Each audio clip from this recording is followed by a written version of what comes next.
The energy industry has mixed reactions to the new president. Anadarko makes a big find, and Rowan decides not to sell its rig building operations. All this and more on today's Energy Scout News.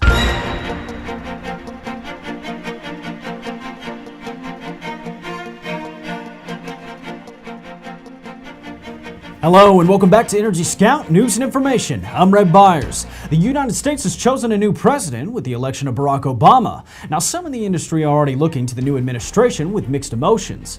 Obama's election is expected to be good news for alternative energy. Experts say he may push legislation early next year, and that would try to turn the economy towards solar, wind, and other renewable energies. Now, the measure would not only seek to lessen the United States' dependence on oil, but also create more jobs. In related news, natural gas producers such as Chesapeake and Xto are keeping a hopeful eye on the future Obama White House and a Democratic-led Congress. And the party has increased support for compressed natural gas as an alternative to gasoline this year.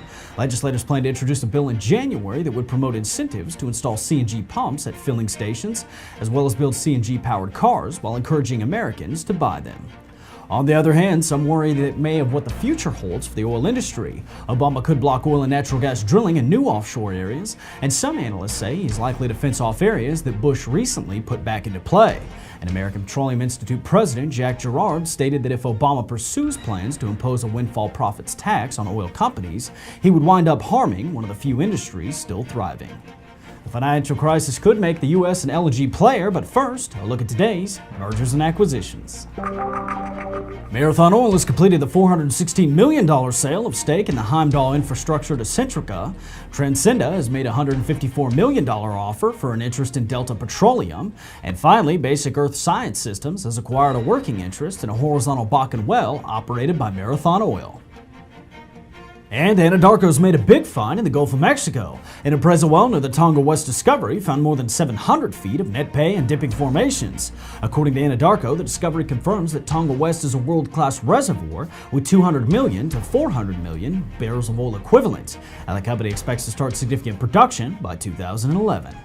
The economy may be slowing things down, but oil companies are warning against any lag in investment for new production. Supply hasn't increased. As a matter of fact, once global economies recover and demand rises again, the world faces another spike in price. According to BP CEO Tony Hayward, prices are falling, but they're falling for the wrong reasons, because of reduced demand and a consequence of reduced economic activity. The financial crisis could make the U.S. a player in the LNG game once more.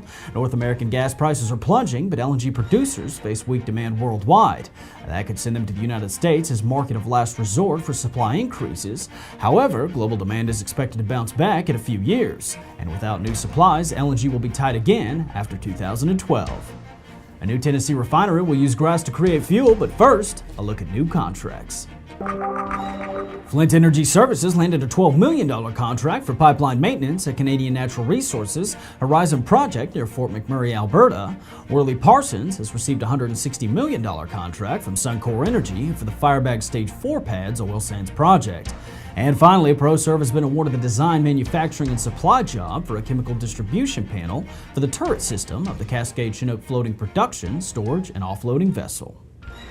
To sell or not to sell? For Rowan, it's no longer a question. The offshore driller has halted plans to sell Eterno Technologies because of difficult market conditions.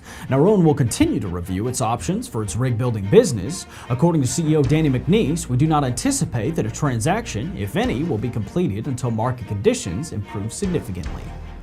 Austin-based Christatech is working with Total to develop a downhole sulfur removal and recovery process. Now, the process would allow drillers continuously remove and recover sulfur from sour gas wellbores. Current technology requires producers to either shut in gas production while injecting disposable solvents, inject solvents on a continuous basis, or use chemical process. Construction has started in East Tennessee on a biofuel refinery that will use switchgrass to produce ethanol. The pilot plant is expected to produce 250,000 gallons by the end of 2009. Now, it's not to limit to grass. The plant can also process corn cobs and fiber to make fuel. And that's it for today's Energy Scout News. For more information on these stories and more, be sure to check out the news section on our site. And remember, if you have any news tips from around the energy industry, you can email us at news@energyscout.com. And as always, we look forward to seeing you tomorrow.